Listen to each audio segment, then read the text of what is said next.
Some of the folks up here, what did you learn from the president's speech? Learn, I'm not sure, which is unfortunate. I felt that he had a very strong opening, saying lots of we know statements. We know that this happened and this happened, so that we're not going on another witch hunt after chemical weapons. I'm glad that he clarified that we were doing a strike versus going into a full-fledged war. But I really hoped that he was going to talk a little bit more about what we were going to do with the international community as opposed to for it. Bill Schneider, on this point, the president who started out saying, look, I'm not the guy who wants war. I'm the guy who's been trying to have peace. I've been trying to get out of the military. What does he do with his legacy here? Well, this is how he's trying to establish his legacy. The United States, for the last 60 years, has been the country that the world relies on. When terrible things happen in the world, if the United States doesn't do anything, nothing happens. We had to act in Kuwait, in Kosovo, in Libya, and Afghanistan, and even Iraq. And the president is saying he wants his legacy to be, when terrible things happen in the world, we will step forward. But Jason, did he make a strong enough case? That's the reaction in this crowd shows that this crowd did not think so. A lot of people expected he would bring more proof to the table about who committed that act, and he barely mentioned a couple of facts about what the Assad regime was doing in the days before and after the attack. Was that enough? No, of course not. And there's not a person in this room who had an attitude that was changed by what the president said, because everybody already knows how they feel. That's the whole issue. There's nothing that President Obama could have said today that would have changed it. He could have been Patton, he could have been Kennedy, he could have been Reagan, he could have been Desmond Tutu. It wouldn't have mattered.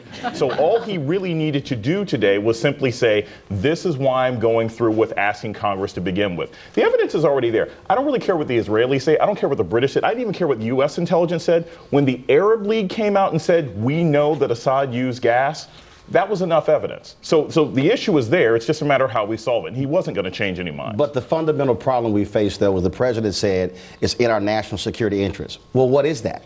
I mean, I think you have to actually explain what that means. And so when you talk, and Bill, when you talk about how we as America have acted, we didn't act in Rwanda. No, we did not. We haven't acted in the Congo. We haven't acted in other places where there have been thousands murdered.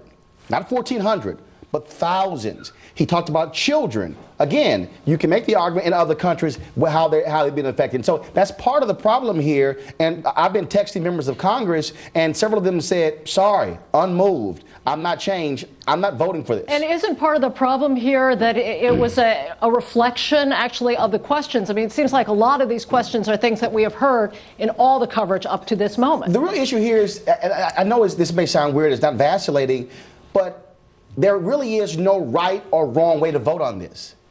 You can justify, if you say I'm voting against it, you can actually justify that. If you're voting for it, you can justify it. The president also does not have a natural constituency here. It's not like he can depend upon Democrats or depend upon, look, the Congressional Black Caucus is the largest voting bloc among the Democrats. He's likely, it's not going to even win them.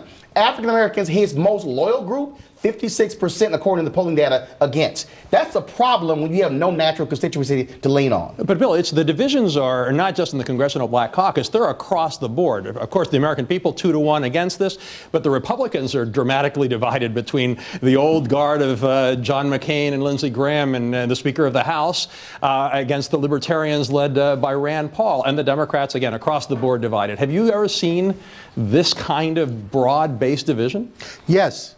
I saw it when the Panama Canal treaties came up for a vote, and all Americans were outraged that we were going to give up the canal. And a lot of members of Congress paid a price for that. This is a populist versus establishment issue. The establishment understands this and wants to act. What the president is doing is something very difficult. He's asking Congress, members of Congress, to defy their constituents. They do that at their peril. They did that with the Panama Canal treaties. They did that when they voted for TARP, the Troubled Asset Relief Program, and they paid a price. That's a very tough thing for members of Congress to do.